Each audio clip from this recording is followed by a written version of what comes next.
When we found out that Russell Crowe joined Thor Love and Thunder, that was immediately followed with the rumor and the quick confirmation that he would be playing the character of Zeus. Now, as it turns out, that was not originally the intended role for him, and we recently even got concept art that shows that Russell Crowe was going to play the Devil. It's crazy to think just how different Thor Love and Thunder might have been very early on, considering that Russell Crowe was going to play one of the bigger characters who was going to be the Devil.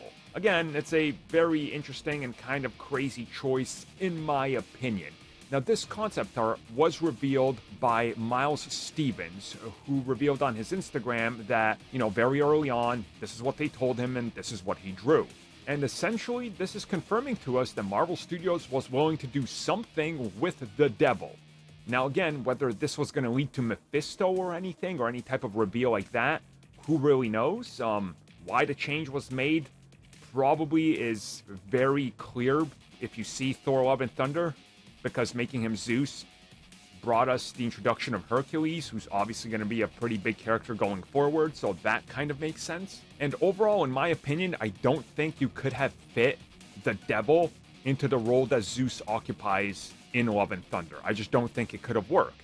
So when you really start looking at everything they're kind of revealing after the film's been out now for a while, you start to realize that maybe early on, Thor Love and Thunder was supposed to be a little bit darker, a little bit more in line with, I would say, more with Thor Ragnarok than what we ended up getting in terms of more comedy in this latest entry.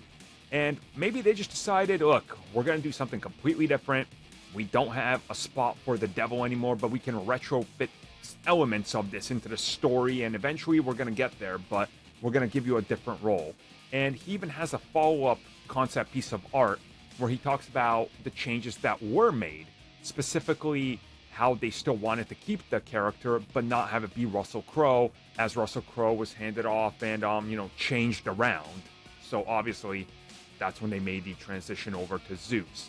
So it's really interesting to see what exactly could have been, especially since some people have said that the Devil would have played a more connective tissue role to Gore the God Butcher, which maybe makes me think that the two were working together somehow. Who really knows? Again, this is all so early on that, honestly, we'll probably never find out more about it unless somebody directly involved with it, like the scriptwriter or the director, reveals the info to us, and they usually don't. So maybe the Thor Love and Thunder art book will have more details, but overall, I think they made the right choice with Zeus. Russell Crowe as Zeus is pretty much exactly what you would want from Zeus, so he delivered.